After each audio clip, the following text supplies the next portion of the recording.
Hey guys, what is happening? What is going on? Welcome to the first video on my new channel. Moving all the vlogs and stuff like that from my gaming channel over to this one where I could do vlogs and reviews and a bunch of other stuff that I'm going to talk about in future videos. But for today, I'm just going to be doing a review on the new ND and polarizing filters from PolarPro for the DJI Spark. So a few months ago, after I got my Spark, take it up in the air, and I had some real issues with getting good exposure in that direct sunlight. The shutter speed and the ISO, they just didn't match up to give me that real kind of good quality cinematic look. So I started looking for ND filters and I found PolarPro. I ordered that first set of 6, and when I got them in, I actually had no problem with them, but apparently there was an engineering issue, and so it took them 3 to 4 weeks to figure it out. And come to find out, I think it had something to do with the weight of the filters, and it would cause the gimbal to overload and point down during flight. And so they fixed it, they got it all sorted out, and then when they re-released them, they also released a set of cinema filters, which has a higher quality glass and supposedly is supposed to be a little bit better. So I went ahead and ordered those as well, and now I have both sets of the original and the cinema series. And so what I'd like to do today is we're going to go out to a park that has a good lake in it or something like that, and I want to compare the two against one another, take a lot of video, and then share them with you guys and see what the differences really are.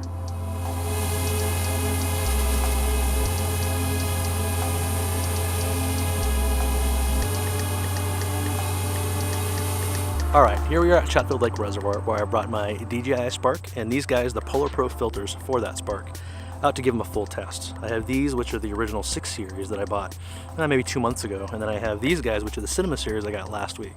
I'm not sure which one's better, but I am pretty curious, so let's get the Spark up in the air and see which one's better.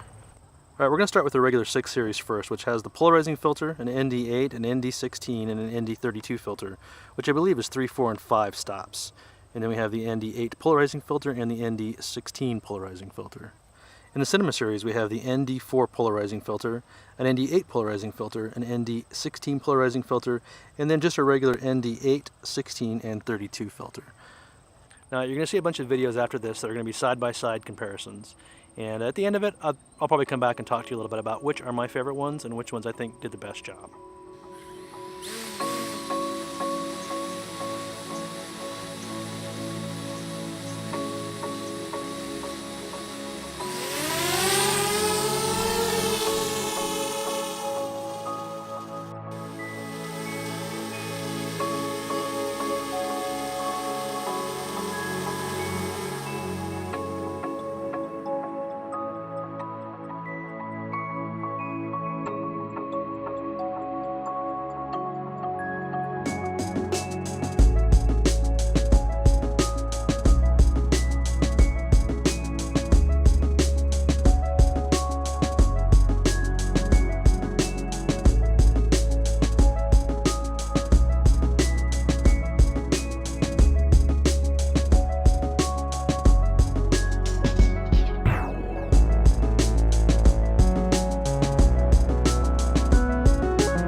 I hope you guys enjoyed that last one. I was just messing around a little bit and thought I'd show you what it would look like to throw a couple of cinematic bars on there, a little film grain, color grading, add a couple of LUTs to it, things like that. And that was the footage from the 32 ND cinematic filter at 100 ISO and 0.0 exposure value.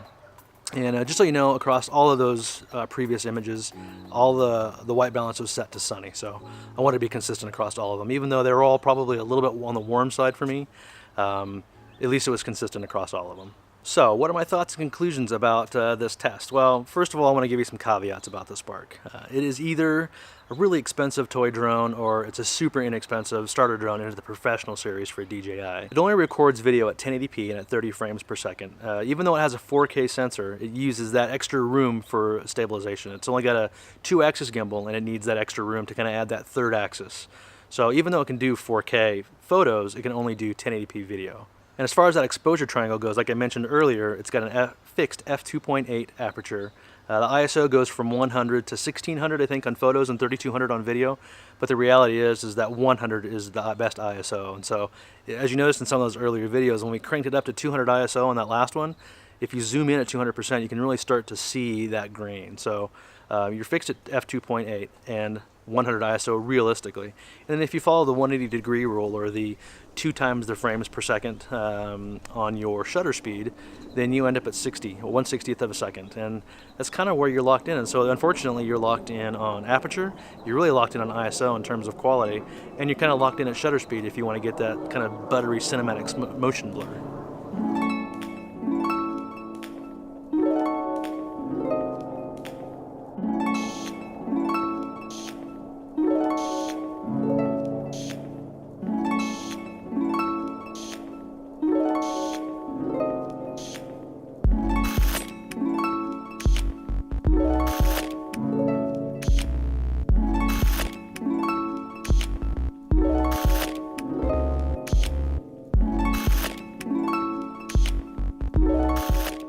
And now for my second caveat.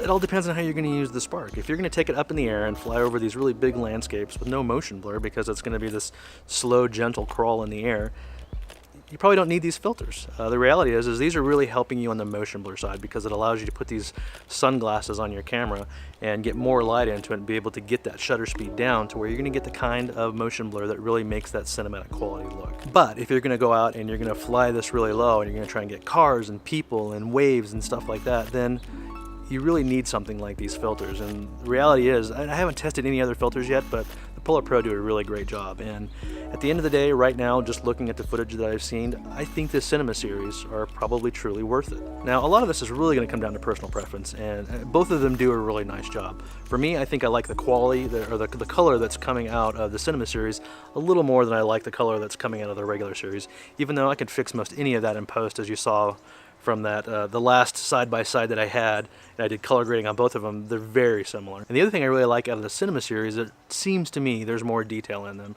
The reality is that with ND, they're not going to make your image any better than it would be without the ND filter. It just allows you more light in. And I think it's the quality of the glass, just like any lens, is going to help add detail, or it's going to make it a little bit more soft. And I feel like the regular series may be a hair more soft on the detail side. I think you have to zoom in quite a ways to be able to see that, but for me, I think I'm really happy that I have the Cinema series, and the reality is I'm probably going to use that 16 ND polarizing filter, or the regular 16 ND filter out of the Cinema series for most all the photography I'm going to be doing up, unless it's just some crazy super bright day, or I'm shooting more into the direct sun and I need that 32, but even on cloudy days, I've found that 16 does a really good job of keeping me right around that 0.0 to 0.3 to 0.7 range on the exposure value. And for me, the other thing I noticed too in post-production is that trying to hit that 0.3 or 0.7 overexposure really helped bring a little bit more detail into the shadows. And in post, I could always crush those blacks a little bit more to try and get that darkness back into it again. But there's still a little bit more character, there's a little bit more information, I think, in those shadows by overexposing slightly. So I gotta be at that 100 ISO to get the lowest amount of noise. I gotta be at that 1/60th shutter speed to be able to get the motion blur that makes it look right. And that exposure value at 0.3 to 0.7. 0.3 seems to be the sweet spot, but if I can only get 0.7 because of where it's facing or something like that, I think it's okay. You can always fix that in post. So at the end of the day, I highly recommend the PolarPro Cinema Series filters for the DJI Spark. Totally up to you guys, but if any of you guys out there actually own these filters, let me know what you think. How have they worked for you? For me, they've done a great job and they've really helped me a lot in being able to get that quality of footage that I want.